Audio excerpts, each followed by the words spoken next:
Captain Ronan Thayer's boots crunched over blackened rocks as ash blew across the scorched landscape. Ardent 9 had been a beautiful planet once, covered in strange red forests and crystal rivers. Now it was a wasteland. Firestorms raged in distant valleys, and the sky glowed orange with molten dust. The marine unit he had led was gone, ambushed without warning. Every comm channel had gone silent, and the official reports already called him dead. But Ronan refused to give up. Not yet. His side burned where shrapnel had grazed him, and every step sent pain shooting up his leg. Water was low, food non-existent, and the air was thick with smoke and ash that choked his lungs. Still, he moved, every decision measured. Each step was survival. Every instinct mattered. Human ingenuity, training, and stubborn will were all he had left. The ash clouds rolled like a living thing, hiding jagged cliffs and molten rivers. Ronan paused on the edge of a ridge, scanning below.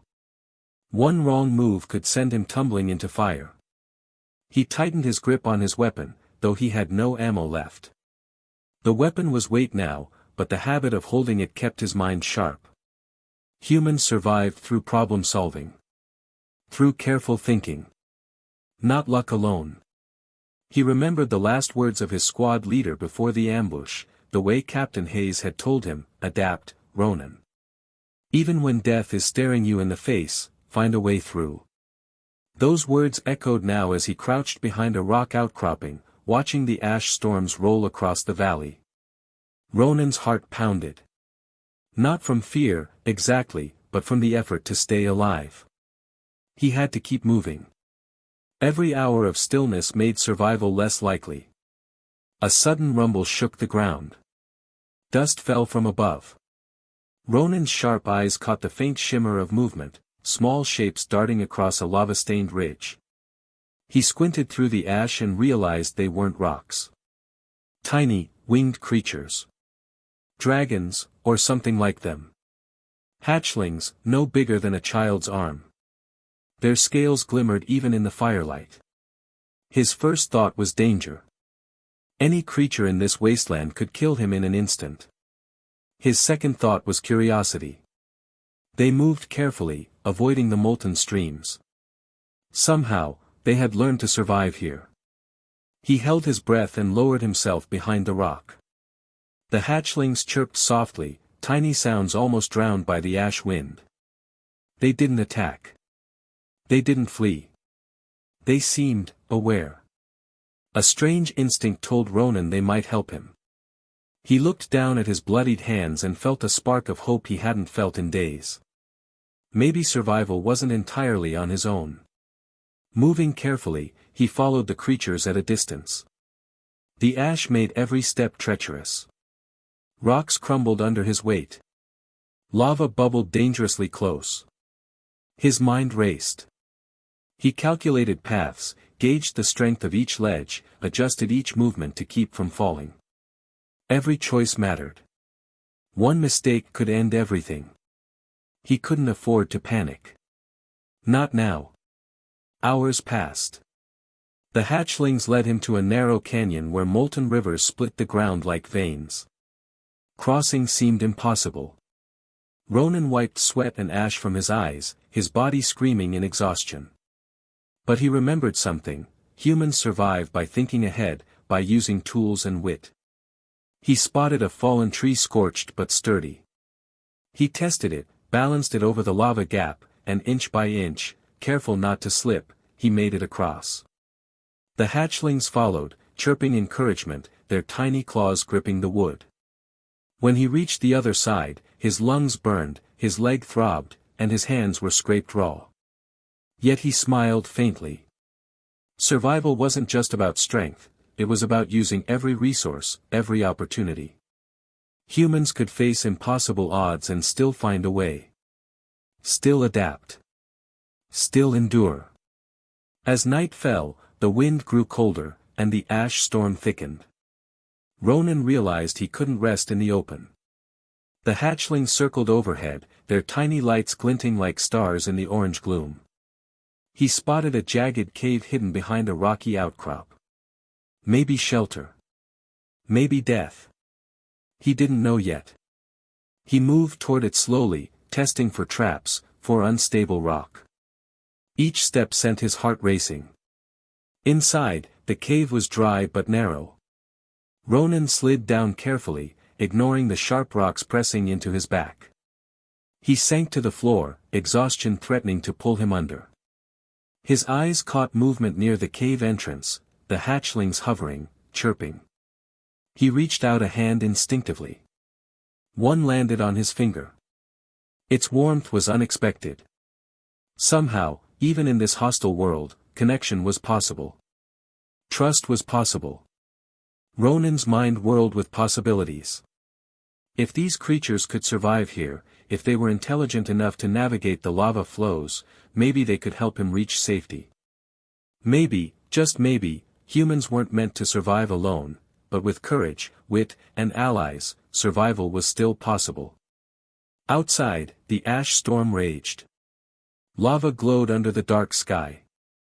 And something deeper, a low rumble, shook the ground again, bigger than before. Ronan froze, listening. Whatever came next would test him in ways he hadn't faced yet.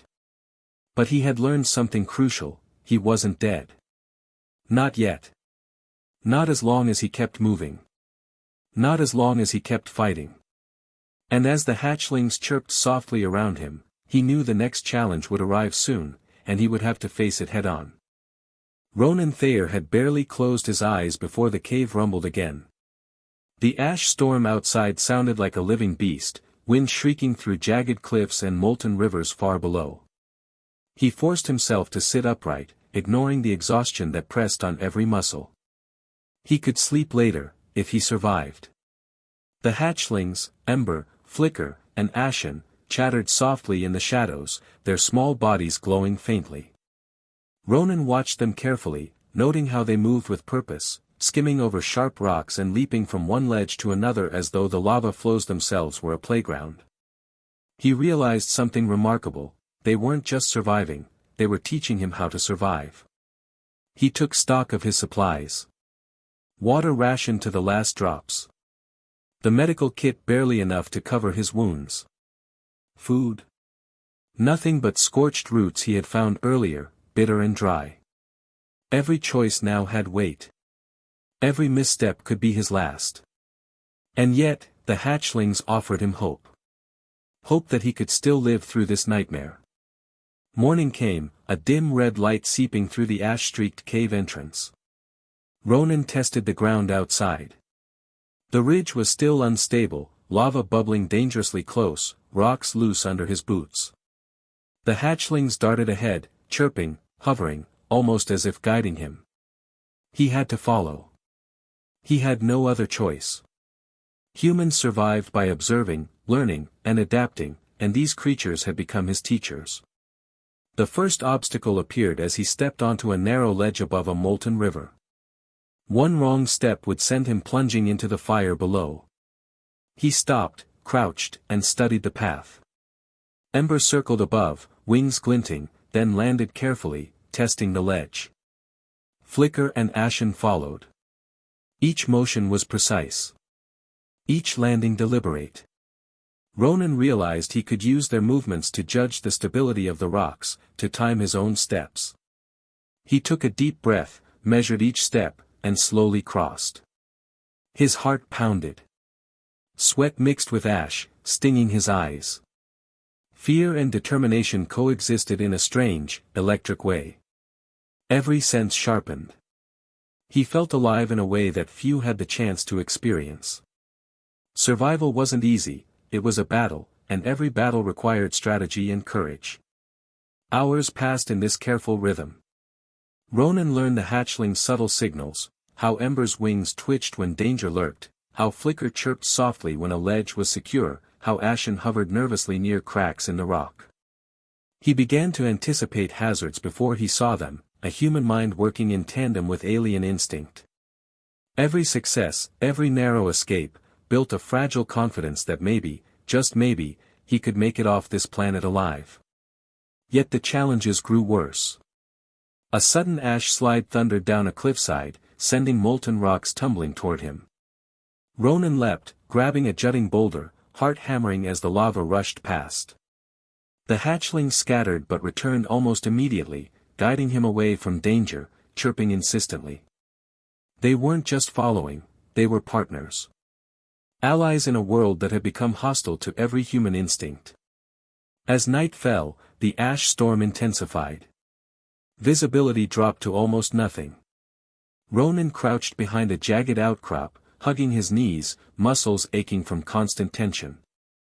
He could hear the distant roar of lava flows, the snap of burning trees collapsing. He didn't know if rescue was coming. He didn't know if he had enough strength to keep going. But he refused to succumb to despair. Humans endured. Humans adapted. Humans fought. And he would not fail now. He experimented with creating small signals using shards of metal and reflective rocks. Nothing fancy, just flashes to test if something in the sky might notice. The hatchlings watched, fascinated, chirping as if urging him on. He realized that even in the worst situations, human creativity could create opportunities. He had no weapons left, almost no food, yet he still had his mind. And that mind, combined with the hatchling's instinct, was his greatest tool. At one point, a deep tremor shook the ground. A massive ash boulder broke free above him, crashing toward the ridge. Ronan froze, calculated, and leapt sideways, grabbing a protruding rock as the boulder slammed past, sending a cloud of dust and fire into the air. When he opened his eyes, the hatchlings were perched safely nearby, unhurt. He exhaled sharply, his pulse racing. Fear had not paralyzed him. Logic, experience, and courage had saved him. By dawn, he had reached a narrower canyon, the walls rising steeply on either side, lava flowing beneath a fragile bridge of rock. He stopped and studied it, tracing each crack, each fissure. Ember landed on the edge, testing the strength of the stone. Flicker and Ashen followed. They looked at him, almost as if daring him to try. He swallowed his fear, flexed his injured leg, and took the first careful step. The bridge creaked under his weight. Lava hissed far below. His heart raced. But he kept moving, one calculated step at a time, every muscle tensed. The hatchlings followed him, guiding, warning, encouraging. For the first time, Ronan felt an unfamiliar but welcome emotion, trust. Trust in creatures he had never met. Trust in his own mind. Trust that humans could still overcome the impossible. And as he reached the far side of the canyon, a new rumble shook the ground, larger, deeper than any ash slide he had faced before. The hatchlings froze midair, wings spread wide, eyes wide with alarm. Ronan's pulse spiked. Whatever was coming next would be the greatest challenge yet. He braced himself, scanning the darkening ridge, knowing that survival would demand everything he had, mind, body, courage, and maybe even more. The rumble had not been a rockslide. It was something bigger, deeper, moving under the ash and molten rivers. Ronan froze, listening, every muscle coiled. Ember, Flicker, and Ashen hovered close, their small bodies tense, wings quivering. His mind raced. He had faced ambushes, storms, and lava flows, but this was different. The ground itself seemed alive, threatening to swallow him whole. He studied the canyon walls. The lava below hissed and spat molten shards, and the bridge of rock he had crossed earlier groaned under the strain. He realized he could not move blindly. Survival demanded strategy, intelligence, and precision, the very traits that defined humans. Scanning the horizon, he saw it, the wreckage of a downed alien transport half buried in ash and jagged rock. Its hull was scorched and warped, but the main section seemed intact. The interface panel flashed faintly, probably still powered by residual energy. Ronan's pulse quickened. If he could access the systems, he might use the ship as shelter, or even a signaling station to call for rescue. But the interface was alien, unlike anything he had trained on. Every wrong input might fry the circuits or trigger a self-defense lockdown. He knelt, wiping ash from the panel. Ember perched on the edge, peering over curiously. Flicker landed on his shoulder, chirping insistently, while Ashen circled above. Ronan realized he had help, not just in instinct but in their ability to manipulate the delicate systems. His mind raced, thinking of every way to use the hatchling's small size and fire resistance to his advantage. He started experimenting. Ember's claws pressed on small touch-sensitive nodes, careful and precise. Flicker chirped when an input caused a minor response, signaling which sequence worked and which didn't. Ashen hovered near exposed circuits, using its heat resistance to press small metal tabs that would have scorched him. Together, they became his partners in problem-solving, their instinct complementing his intellect. Minutes stretched into hours. Each failed attempt sent sharp sparks flying, burning ash raining down. Ronan's hands were scraped raw, his side still aching from old injuries. Sweat ran down his face, mixing with ash and grime. Yet he did not give up. Humans survived through persistence. Humans adapted through intelligence. Humans endured when everything seemed lost. Finally, a sequence clicked. The panel glowed brighter, systems humming back to life. Ronan exhaled sharply, heart hammering. The alien transport's doors hissed and partially opened, revealing a hollow, protected interior. He scrambled inside, pulling the hatchlings with him. Their small claws scrabbled on the smooth metal, but they followed willingly, chirping softly as if celebrating. Inside, the temperature was tolerable. He examined the control panel further. The transport had emergency power, life support, and even a navigation system he barely understood. He realized he could modify it into a temporary refuge, a safe point amidst the chaos of Ardent 9. He worked quickly, using his knowledge of human engineering principles and alien design logic. He patched systems together, rerouted power, and built a small signal beacon. The hatchlings perched nearby, watching every move, chirping encouragement. For the first time in days, Ronan allowed himself a faint smile. This was more than survival, it was ingenuity triumphing over desperation. Humans had faced impossible odds before, but each challenge only revealed how far intelligence and courage could stretch. He had no weapons left, almost no food, yet he had his mind. And that mind, paired with these unlikely allies, could overcome even the deadliest obstacles.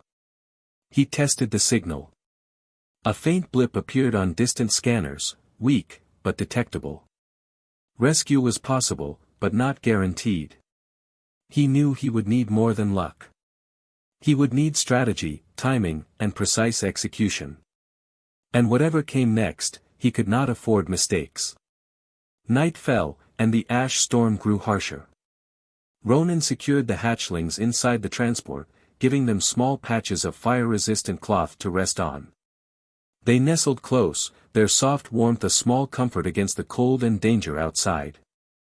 He looked around the small interior, realizing this alien vessel was now a symbol of hope.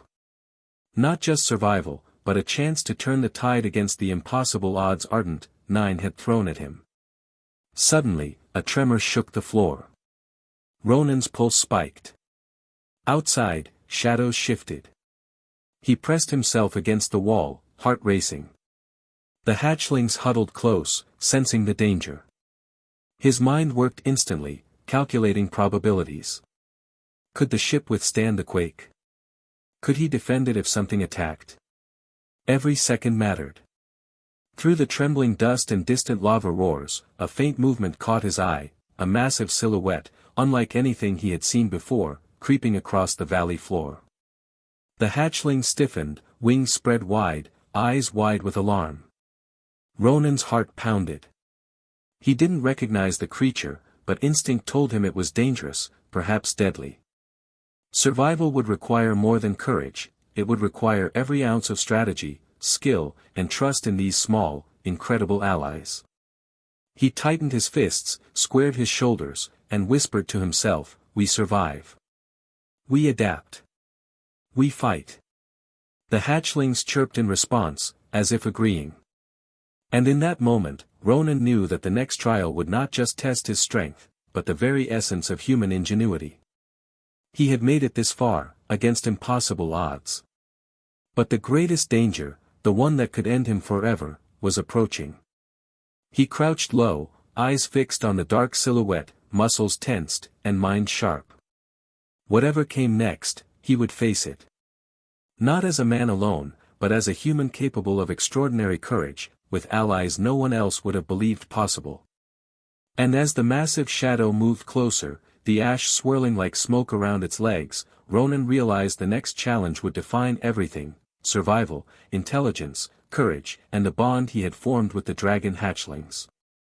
He had reached the edge of life and death, and now, the impossible was coming to meet him. The shadow moved closer, massive and deliberate, its limbs crushing molten rocks as it advanced. Ronan's chest tightened. He had survived ambushes, storms, and lava flows, but this creature was something beyond comprehension. Its eyes glowed faintly in the ash haze, intelligent and predatory.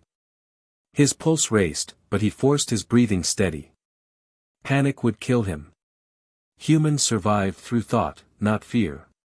Humans adapted. Humans fought. And he would not fail.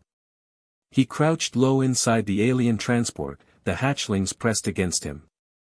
Ember chirped nervously, wings fluttering. Flicker and Ashen huddled close, trusting him as he trusted them. Ronan's mind raced. The creature was too large to attack directly, too powerful to outrun. The only chance was to use the environment, and the hatchlings. The transport's controls hummed with residual energy. He studied the panel rapidly. The emergency beacon could emit pulses strong enough to attract nearby rescue teams, but he needed a distraction to buy time. He looked at the hatchlings. "I need you," he whispered. "We do this together." Ember and Flicker leaned closer, as if understanding. Ashen chirped sharply, testing the air. Ronan devised a plan. He would lure the creature close with a carefully timed energy pulse, then guide the hatchlings to use their fire-resistant bodies to trigger a series of small but strategically placed metal debris along the lava flows. The plan relied on precise timing, coordination, and nerves of steel. One misstep, and the creature could crush them, or the lava could claim them all. He took a deep breath. Humans had faced impossible odds for millennia. They had survived planets no other species could endure, battles that seemed hopeless, environments that demanded brilliance just to stay alive. This was no different. He would not fail. The creature let out a deep roar, shaking the canyon walls. Dust and ash filled the air. Ronan activated the beacon for a brief pulse. The creature froze, reacting instantly to the signal. It shifted, following the light toward the transport. He gestured to Ember, and the small dragon darted along the ledges, triggering the first metal debris. Sparks flew, and the lava hissed angrily. Flicker and Ashen joined, leaping onto exposed metal plates that amplified heat into sudden bursts, creating a barrier of fire and molten shrapnel between them and the advancing predator. Ronan stayed low, moving from panel to panel, coordinating the actions like a general on a battlefield. Every move counted. Every second was life or death. The creature hesitated, confused by the coordinated chaos. It roared again, furious. The canyon trembled under its weight. Ronan's side throbbed with pain, his muscles screamed, but he ignored it. Pain was temporary. Ingenuity was permanent. Survival demanded calculation. He took the final step, guiding Ember to activate the transport's main energy flare. A blinding pulse shot skyward, signaling distant allies and briefly stunning the creature. Lava burst from fissures below as the hatchlings moved with instinctual precision, keeping the predator off balance. The human marine, thought dead, had orchestrated an impossible defense using only his mind, a few scraps of alien technology, and the small but fearless hatchlings. The creature, trapped momentarily, faltered and stumbled into the molten flow. Ronan watched, chest heaving, as it roared one last time before retreating into the ash clouds. The canyon fell silent, except for the soft chirps of the hatchlings and the distant hiss of cooling lava. He sank to the floor, sweat and ash covering him, trembling from adrenaline and exhaustion. He had survived. He had faced a nightmare no human had encountered before, and won. The hatchlings fluttered around him, landing on his shoulders, fingers, and lap. He smiled faintly, despite every ache. "We did it," he whispered. "We survived." Their chirps were a celebration, a recognition of human courage and teamwork across species. He realized the bond forged in this hostile world would never fade. Humans were remarkable not because of strength alone, but because of intelligence, courage, and the capacity to trust and collaborate, even with the impossible. Hours later, as the ash storm eased, faint lights appeared on the horizon. Rescue teams were coming, drawn by the beacon. Ronan felt a surge of relief, but also pride. He had not waited passively for help. He had adapted, planned, and acted decisively. Human ingenuity had turned desperation into victory. He helped the hatchlings into protective compartments of the transport, ensuring they were safe. Their eyes glimmered, acknowledging him in ways he could feel rather than hear. He knew this moment would define him, not just as a survivor, but as a symbol of what humans could achieve when faced with impossible odds. Courage, intelligence, and determination, the hallmarks of humanity, had prevailed. As the rescue craft approached, Ronan took one last look at the scorched valley. Ardent 9 was a cruel, hostile world, yet he had conquered it, not by brute strength, but by thinking, by adapting, and by never giving up. Humans had survived harsh planets, endless wars, and unimaginable dangers. This was one more story of their resilience, one more proof that when the universe seemed determined to crush them, humans found a way. He exhaled slowly, letting the tension slip from his shoulders. The hatchlings chirped around him, soft and content now, safe for the first time. He had turned hopelessness into hope, danger into triumph. And as the rescue team's ship touched down, he felt it clearly: humans were extraordinary. Even declared dead, even facing impossible odds, even on a planet that seemed designed to destroy them, they could survive. They could fight. They could win. The ash storm cleared, and the sun, hidden for days behind smoke and fire, broke through. Ronan looked at it and smiled faintly. Tomorrow would be another challenge, another world, another impossible obstacle, but he knew humans would face it. Because courage, intelligence, and determination were stronger than any ash storm, stronger than any predator, stronger than any despair. And in the quiet moments, with the hatchling safe at his side, he allowed himself one simple truth: he was alive. He was human. And humans did not give up. Ronan Thayer stepped onto the rescue craft, legs trembling from exhaustion and relief. The hatchlings chirped softly, wings fluttering against his shoulders, small bodies pressed close as if they understood the journey was finally over. Ardent 9 stretched below him, a burned and fractured world, yet beautiful in its harshness. The ash clouds still hung in the distance, orange and gray, but for the first time in days, he felt safe. The medics rushed to him, checking his wounds, but he waved them off. He had survived worse.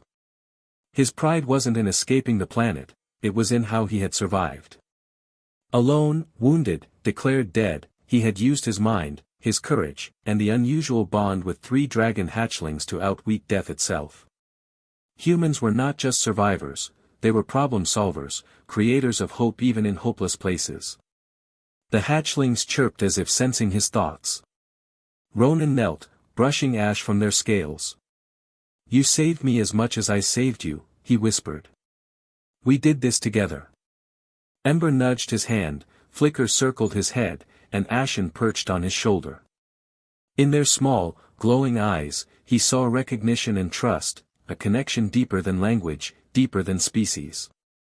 The captain of the rescue craft approached, shaking his head in disbelief. "Ronan Thayer, they said you were dead. Reports came in weeks ago." "How?" His voice trailed, awe evident. Ronan just smiled faintly, exhaustion giving way to relief. I survived. Humans survive, he said simply.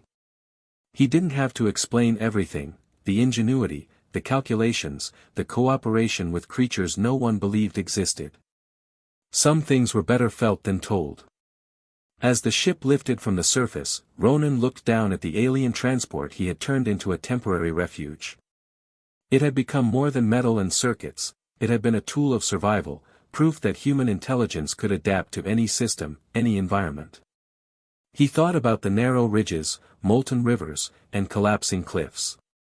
Every danger had tested him, every challenge had sharpened him, and every success had reinforced the truth he now carried in his chest: humans could face the impossible and win. He closed his eyes briefly, letting the adrenaline fade. Memories of the ambush, the ash storms, and the deadly shadow on the ridge lingered, but they no longer frightened him. Fear had been a tool, not a master. Panic had been a signal, not a sentence. He had endured, adapted, and acted. That was human courage, not reckless bravery, but deliberate, intelligent, unwavering determination in the face of the impossible. The hatchlings chirped again, nudging his hand, pulling him from his thoughts. Ronan smiled. He had been declared dead, but he had returned, not just as a survivor, but as proof of human ingenuity. The alien creature that had threatened him lay defeated, not by weapons or luck, but by human intellect combined with trust and alliance. It was a lesson the galaxy would remember. Humans did not rely on chance. They created it. The ship's AI confirmed communications with the fleet. Messages of his survival, accompanied by the mysterious creatures, would spread quickly. Scientists would be fascinated by the hatchlings, military strategists would study his tactics. But Ronan cared less for fame or analysis. He cared about the meaning of survival, the act itself, the courage it demanded, and the hope it inspired. He thought of his squad, lost in the ambush. He had survived where they hadn't, but he carried them in his memory. Every decision he had made was a tribute to them. He had not abandoned his human duty, even when the world had declared him dead. Every calculated risk, every moment of courage, had been in honor of the people who trained him, fought with him, and believed in human resilience. The hatchlings chirped softly as if sensing the weight of his thoughts. Ronan laughed quietly, a sound raw from days of tension. "We're going home," he said. Not just to Earth, but to a galaxy that now had proof: humans could survive anything. Humans could overcome what others considered impossible. Humans could shine in the dark, even when all odds seemed stacked against them. As the rescue ship rose above the ash-choked valleys, the sun broke through in sharp streaks of light, casting long shadows across the scorched ground. Ronan's eyes followed the horizon. Life on Ardent 9 would continue, dangerous as ever, but he had survived. Humans had survived. And in that moment, he realized that survival was only the beginning. Courage and intelligence could transform survival into legend, despair into hope, and the impossible into a story the galaxy would remember. He looked down at Ember, Flicker, and Ashen, now settled in their compartments. They had been more than creatures, they had been partners, teachers, and friends. He reached into the compartment, running a hand over Ember's scales. "You taught me as much as I taught you. We'll carry that lesson forward," he said. The hatchlings chirped softly in response, a sound that felt like agreement, acknowledgement, and mutual respect. When the fleet's main ship came into view, Ronan straightened. His wound still ached, and his body was drained, but his mind was clear, sharp, alive. He had faced death alone, faced a hostile planet and a predator larger than imagination, and had survived through courage, ingenuity, and determination. Humans were extraordinary, he realized, not because they were strong, but because they would never give up, never stop thinking, and never stop caring. As the craft docked, medics rushed to secure him and the hatchlings. Ronan took one last look at the planet below. Ardent 9 was still dangerous, still unforgiving, yet he had conquered it, not through weapons or luck, but through mind, will, and partnership. He knew the story would spread. Humans would be seen as heroes. Humans would be seen as capable of extraordinary courage. And in his chest, Ronan felt a quiet pride. He had survived, and in doing so, had shown what humans could do when faced with the impossible. He had been declared dead, but he had returned. Stronger. Smarter. Alive. Humans survived. Humans adapted. Humans shone. And this time, the galaxy would never forget it.